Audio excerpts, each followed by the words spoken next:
We're moving from Ethernet technology now into the specific implementation of Ethernet in our networks today, LAN switches. So we're going to take a moment, just a brief moment, to understand LAN switches and see what they're all about. We'll start off by looking at the problem of CSMA-CD. That's Carrier Sense Multiple Access Collision Detection. We talked about that in the previous video. So if you don't remember what that is, you might just glance back at the previous video before we get into the LAN switching world. We'll then look at collision domains and broadcast domains, what the difference between them are, what their relevance is to our LAN switching world, and why LAN switches implements them so much better than the old days, which is hubs. We'll then wrap up by taking a look with what switches do, essentially how a switch switches. Well, let's start off by talking about the problem with shared CSMA-CD communication. Now, you may remember CSMA-CD is the rules of engagement for Ethernet. They're the rules that govern how devices talk. And when we first got into the Ethernet world until the probably I would say late 90s, just about everybody was using this device known as a hub. And hubs and switches perform the same function in that they connect all the devices to a network, but there's a world of difference between them. As a matter of fact, I was actually standing, this was probably a couple of years ago now, at a store that shall remain nameless. But the employees wear blue shirts with yellow name tags. And I was standing in this store like I do all technology stores. I kind of just gravitate to the technology networking area. I'm not really much of a music guy. I don't get into the TVs and all that kind of stuff, but just the networking stuff. And I was just standing in the networking aisle looking at some network cards and some webcams and stuff like that. And I saw this guy down the aisle, and he was just kind of looking at sale. I don't know if you've heard of the brand name of Hawking, but they make some really low-end switches and hubs and things like that. And I was sitting there looking at him out of the corner of my eye because a blue-shirted employee had walked up and had said, "Well, is there anything I can help you with?" And he said, "Well, yeah. I saw that you had a sale on these Hawking 8-port hubs, and they're $9.99, and right next to it, they have a Hawking 8-port switch for $39.99." And he goes, what's the difference between them? And the blue-shirted individual picked up the two boxes and was looking at the stats on the side. And I was, by this point, my interest is kind of peaked. I'm like, oh, I wonder what he's going to say. And he finally turns back around. He goes, well, I'll tell you what. This one, this switch here, is kind of the new model. It's got kind of the chrome plating cover, and they're trying to phase out this old design of the hub. I'm like, having a heart attack in the middle of the aisle, and the guy was like, "Oh, okay, well, I'll take the $9 one if they're just discontinuing it because it doesn't have chrome on it." And I was, "Oh no!" There's so much difference between a hub and a switch because in the day everybody used hubs, and for some instances hubs are still appropriate and can work okay, but when the hubs were mainstream, what they do is just regenerate signals. When this computer sends a message into the hub, it may just be wanting to communicate to this computer, but everybody gets it. Remember we talked about the types of network communication was unicast, multicast, and broadcast? Well, in a hub, it doesn't matter. It doesn't matter what kind of communication you're using. Unicast, broadcast, multicast, it treats them all the same way. When a message comes in from a PC, it just goes out to everybody. Now, this hub is said to have one collision domain. This is one of the objectives that I was mentioning. One collision domain. What is a collision domain? Well, there's a lot of super technical definitions for it, but I'll boil it down to how many devices can send or receive at the same time. And in a hub, it doesn't matter how many ports you have. The answer is always one. There's only one collision domain. Likewise, let me define that other term that was on the introductory slide. Broadcast domain. It's very difficult to talk and write at the same time. One broadcast domain. A broadcast domain defines how far a broadcast will travel before it stops. In a hub, that's also only one, meaning one broadcast will travel everywhere. It goes out all ports, completely saturating the network before it's finally stopped. It doesn't matter if I have a hub linked to a hub using a crossover cable, and that goes to another hub with a crossover cable. It is always one collision domain and one broadcast domain. Only one device can send or receive at a time, and one broadcast will travel everywhere throughout that network before it ends up stopping. This is the problem with shared CSMA CD communication, is remember the rules of engagement here. When you plug these devices into a hub, the carrier sense says that they will listen before they transmit. And if nobody else is using the wire, then they'll both try and transmit that. Oh, I'm stepping on my wire. Sorry about that. My headset here. That if they both try and transmit at the same time, you're going to have a collision. Now, when you add more and more computers to this network and more devices attach in, somewhere around 20 to 30 computers in this hub network will start causing a problem. The problem is more than one device is listening at the same time, meaning, remember, they just listen to see if somebody's using it. The more devices you have, the more chance you have of more than one device listening at the same time. And if they're both listening and it's both silent, they'll both send their message at the same time to the hub, and you will have a collision. Now, here's what happens when a collision happens. Usually on a hub, there's a little light right here, and it'll blink. You'll see a little blink. Collision just happened. And what happens when that occurs is one of the devices that detected the signal will send out the signal known as a jam. What the jam does is it says, hey, everybody, I just detected a collision. I am going to stop all network communication for a moment because we need to resend our data.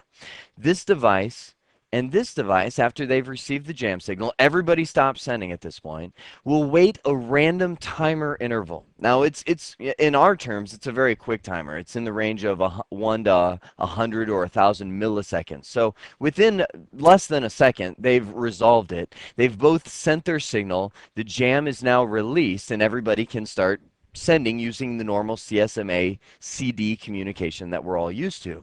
But again, the more devices we have on here, the more chances that'll happen again and again and again. I've been in networks where I've seen hubs and the collision light is almost solid, meaning there's so many devices that are having collisions that it's just happening again and again and again and again. And what happens to your overall network communication is it just slows down because everybody has to stop, everybody has to wait while they resend their data, and then communications happen again. Oh, collision happened, everybody stops, everybody waits. So the overall feel is that the network is much slower.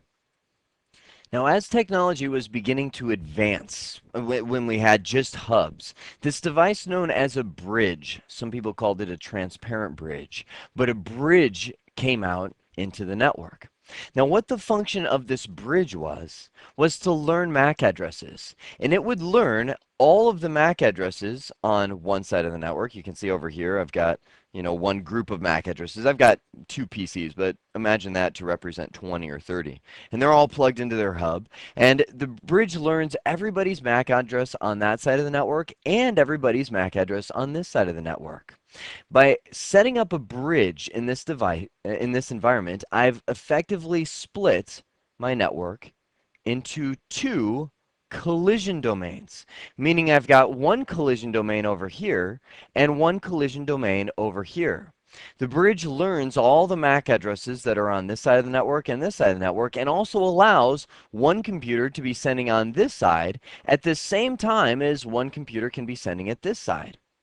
Now, the cool thing is as this bridge becomes smarter and learns the MAC addresses on the network, let me just clear off all my scribble here, it will become intelligent.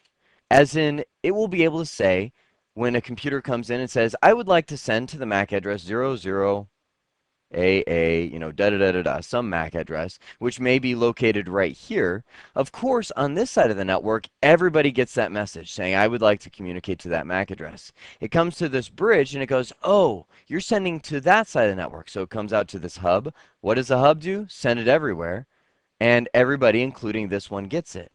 Now, what if this computer was sending to a MAC address on this side of the network? Like maybe this MAC address belonged to this PC. Well, it would come in and the hub would get it and everybody in this side of the network would get it. They'd be bothered by it, and this guy would receive it. Everybody else would drop it. But the bridge would get that and say, oh, well, I've learned that the MAC address that you're communicating with belongs on this side of the network. It's located over here on the left. So I will not send that message over to the right side of the network, and everybody on the right side of the network is no longer bothered by those messages that are coming through. You've essentially split your network in half. Now, that was probably, bridges were really popular in about the mid 80s, early 90s timeframe as a solution to help split up our network or divide our network, because bridges could have multiple ports. It could have, another connection up here to another hub and another hub down here, but they typically had a very limited number of ports. The other problem with bridges is they were very slow. As they learned MAC addresses and forwarded traffic, they had to look them up, and it was all software based, meaning there's a program installed on side of that bridge that would have to look up the MAC addresses, and it would kind of slow down the network communication, at least compared to a hub, but it was better than having collisions left and right. So that was where the final solution came out, our switches. Switches, first off, split each port into its own collision domain. This is why I nearly had a heart attack at the retail store that shall remain nameless when the guy said, oh, there's no real difference between a hub and a switch, and other than the cosmetics of them. Well, there's a world of difference, because a switch has every single port as its own collision domain, meaning every single device that's plugged into its switch can send at exactly the same time, and you won't have any problem at all. Essentially, when you get rid of all the hubs in your network and replace them with switches, you will have no more collisions, unless there's some kind of major network problem. You will have no collisions at all, and it completely clears up network communication. Second benefit of moving over to a switch is, since each port is split into its own collision domain, it now opens the door to something known as full duplex communication, meaning instead of saying our devices will send or receive, they can now send and receive. I don't know if you knew it, but when you bought a network card that is rated at 100 megabits per second for your PC, you are at no extra cost getting a network card that can actually do 200 megabits per second, because all network devices are rated in half duplex, meaning they're rated as send or receive at once. But when we have a full duplex communication or network card turned on, we can actually receive 100 megabits per second, and we can send 100 megabits per second at the same exact time. That's the benefit of full duplex communication. One more benefit of switches is that they now moved all the MAC address learning. You know what bridges were very slow at because they were software based? They moved it into a hardware chip. It's actually known as an ASIC. Now, you won't need to memorize that and know what that is, but you'll hear the term a lot when you're looking at switch statistics. They'll say, yeah, we use ASICs, which stands for Application-Specific Integrated Circuitry. It was actually a chip that was created by IBM, which moved all the intelligence of the bridge, which required a software program to run, into hardware. The result is that a switch can move data just as fast as a hub can, which everybody says is wire speed. As fast as the wire can transmit, as fast as your data can get from that computer to the switch, is as fast as it can move it over to the other side. Speed of electricity, speed of light, you could say. So switches have become very fast in just about every network environment. Well, I don't want to generalize, but I'll say most network environments have replaced all of their hubs with switches because the cost of them have come down quite a bit in recent years. All right, last thing we'll talk about as we wrap up this video is how a switch does what it does. How does a switch switch? Well, when you first pull a switch out of the box and you plug it in and you boot it up and you plug all your PCs into it, it has this thing in memory known as a CAM table. Now let me back up a little bit. A switch is said to work at the data link layer of the OSI model, because it can see MAC addresses and it can learn them. A hub is said to work at the physical layer of the OSI model because it just sends signals. It doesn't look at MAC addresses at all. It just regenerates electricity and sends it out a port. So when this switch first boots up, it has this thing known as a CAM table. Now, if you're an acronym junkie like me, that stands for Content Accessible Memory. It doesn't really mean anything other than it's a place in memory that it can store MAC addresses. But when it first boots up, it's in memory, RAM. It's clear. It doesn't know anything. So traffic actually has to be sent before the switch can become intelligent. Now let's say computer A up here wanted to communicate with computer B. The first thing it's going to do is, B will have its IP address. A is going to need to know what MAC address it is. So it will send what kind of packet? An ARP, Address Resolution Protocol. It's a broadcast that says, hello, I need to know the MAC address of PCB. Now, an ARP is a broadcast message. And remember, a switch is no different than a hub on that. It's only one broadcast domain, so one broadcast will go everywhere. So all PCs will get that broadcast saying, hello, I'm looking for the MAC address of PCB. But stop right there. Inside of that ARP message is a source MAC address of PCA so that PCB and all the PCs will know who generated that ARP request, and it will be a destination MAC address of a broadcast.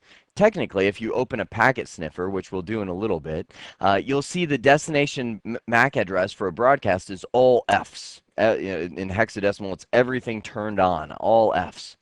But when it saw the source MAC address come in port 1 of PCA, this MAC address right there, the switch suddenly became smarter. Boing. Port 1, it said, aha, I've learned who you are, PCA. I've seen that the MAC address 00A0121113321 is located out my port number 1 right here. The switch just became one MAC address more intelligent.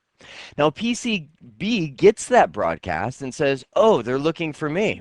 So it responds back and says, hey, PCA, here is my MAC address.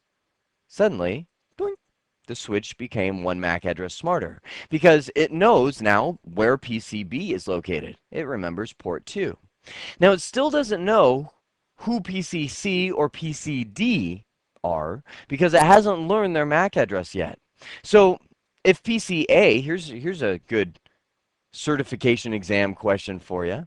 If PCA somehow knew the MAC address of PCD and said, hey, I'm going to send from a source of me and to a destination of PCD down there, that message will come into the switch. And the switch, since it doesn't know where PCD is, will treat it like a broadcast and send it out all ports except the port it received it on.